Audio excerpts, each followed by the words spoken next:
Shabbat Shalom.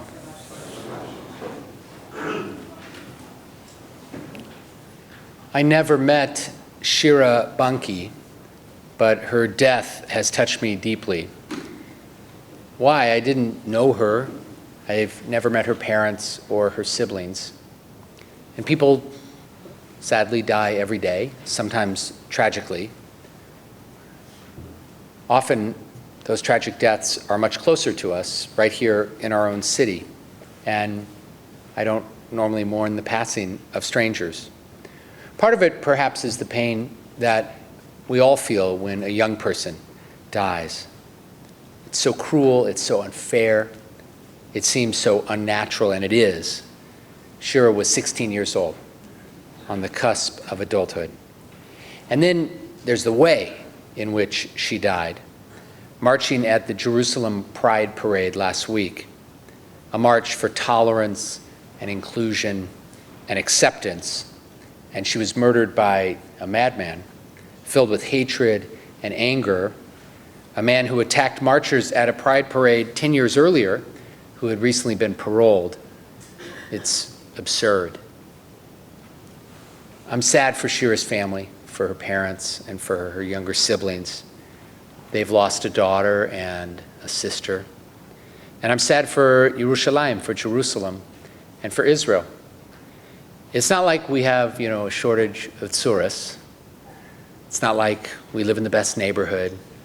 It's not like we don't have enemies surrounding us. This tragedy, this tzuras, though, was self-inflicted. And in some ways, that makes it even more painful. Jerusalem is my home, as much, I think, or maybe more so than any place I've ever lived. I lived in Jerusalem for 5 years. I studied there, and I worked there. I raised children there. And I want Jerusalem and I want Israel to be a place of kindness and tolerance, of love and peace. I want it especially for Jerusalem, because it needs it so badly, but for all Israel and really for the whole world. So last week has left me shaken. Shira was stabbed a week ago on Thursday, and she died on Sunday. And on Friday of last week, terrorists believed to be Jews firebombed the Dawabsha home in Duma in the West Bank, killing a young boy, Ali Saad, who was 18 months old, and leaving other family members severely burned.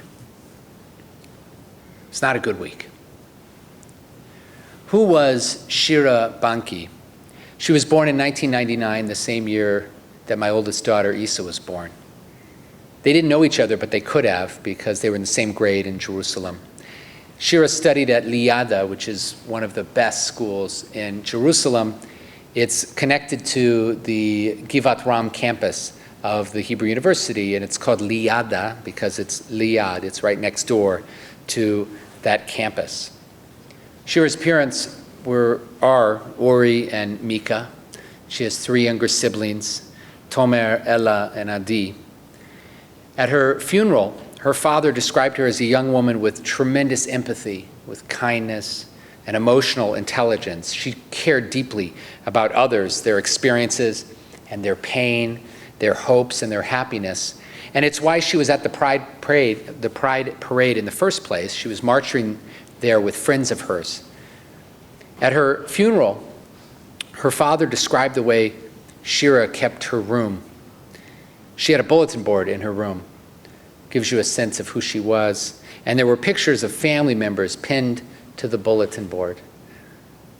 There were 2 pictures of Shira and her mother, and then 2 pictures of Shira and her father, 2 pictures of Shira with her 3 siblings all together, and then 2 pictures of Shira with each of the 3 siblings individually, 2 with Tomer, 2 with Ella, and 2 with Adi. And her father explained this was so no one in the family would have their feelings hurt, so that no one would feel that he or she was loved more than anyone else in the family. It was important to Shira that everyone in her family knew that she loved them just the same. The Jewish people lost a precious neshama this week. Shira Banki was obviously a deeply empathic, sensitive, and kind person. Our world is less. Our Jewish community is less because she's no longer in it. Some have said that it's important not to blame the ultra-Orthodox for Shira's death. It was an ultra-Orthodox man who stabbed her. And in fact, her father said this at the funeral. He said, "We want to say that we have no quarrel with the Haredim. Our quarrel is with intolerance, it's with hatred, and achieving goals at the painful expense of others." That's what he said at her funeral. And it's true, and I agree with the sentiment wholeheartedly. It would be wrong to lay the blame for this senseless act of violence on a particular brand or stream of Judaism. Yesterday, the Jewish Journal published online an article that I co-authored with Chaim Mentz, who's the Chabad rabbi of Bel Air, a Haredi friend of mine. And if you like, you can go online and read about what we said about love and tolerance and acceptance and being a community, even though we might find ourselves to be different in very meaningful ways. However, the hatred that inspired Shira's murderer didn't come from nowhere. There is, among many rabbis and teachers and individuals in the Haredi world, a deep-seated homophobia that emerges in part out of our Jewish tradition, and this has to be acknowledged. This hatred for gay and lesbian men and women does have biblical roots. Leviticus chapter 18 includes a prohibition against male homosexuality. A specific act in the chapter is prohibited. However, and this is something that is important to emphasize, and some halachic authorities emphasized it this week, marching for the creation of a more accepting, loving world is not prohibited in the 18th chapter of the book of Leviticus or anywhere else in the Bible. Now, to be sure, not all Haredi or Orthodox Jews are homophobic, nor, for that matter, are all liberal Jews gay-friendly. There are Orthodox rabbis, Orthodox Jews, Orthodox friends of ours who are confronting the homophobia that is part of their communities. One of these teachers is my friend, Rabbi Adam Shire, who's the senior rabbi at Sharei HaShamayim in Montreal, one of the largest Orthodox synagogues in that city, and we studied together at the Hartman Institute for many years. And Adam was in Israel last week.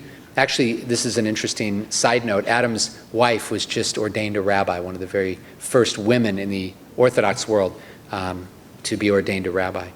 But he was in Israel, and he went to the funeral, and he went to the Shiva afterwards, and he'd never met Shira Banki, and he was asked why he came.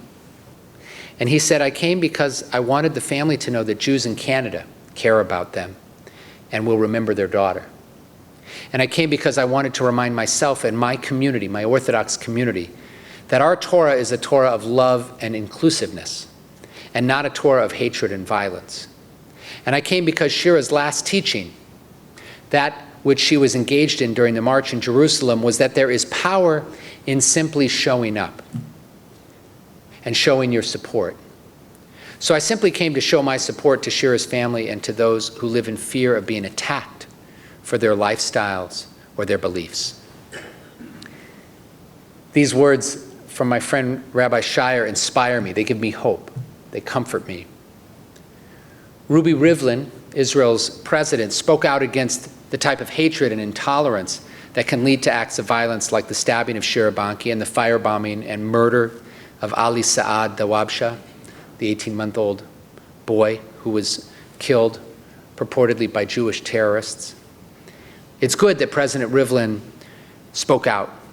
But what's frightening is that this week on social media in Israel, a group of Jewish extremists have started to use imagery that's eerily reminiscent of the imagery used to attack Prime Minister Yitzhak Rabin of blessed memory. There are pictures online posted by Jews of the President of Israel and the Prime Minister of Israel in Nazi garb. Hate is insidious, and it's consuming, whether it's hatred of the other who's gay, lesbian, bisexual, or transgender, or hatred of the other who's Muslim or Arab, or hatred of the other who's black. It must be confronted, it must be uprooted, it must be vanquished. Love, kindness, empathy, understanding, these are all powerful responses to hatred. Education and encounter can help us as well. It's the duty of each of us to speak out against the intolerance that can lead ultimately to stabbings and firebombings. That's where hatred leads if it's not checked. This is part of Shira Banki's legacy. She marched in the Pride Parade to promote tolerance and understanding. She was there that tragic morning to support gay and lesbian friends so that they would know that they're not alone, that there are those who are willing to march with them side by side. At the funeral, Shira's parents taught all those gathered, and now us, how we can respond to this terrible act of hatred in a way that will bring honor to her memory. Her father said that they would rebuild their shattered lives while not capitulating to the unbridled hatred that took the life of their daughter. Her father said, now we will go home and begin to build a new family and to learn to live as 5 instead of 6. We will try to hate less and love more. And this is what we offer to everyone. Hate less and love more.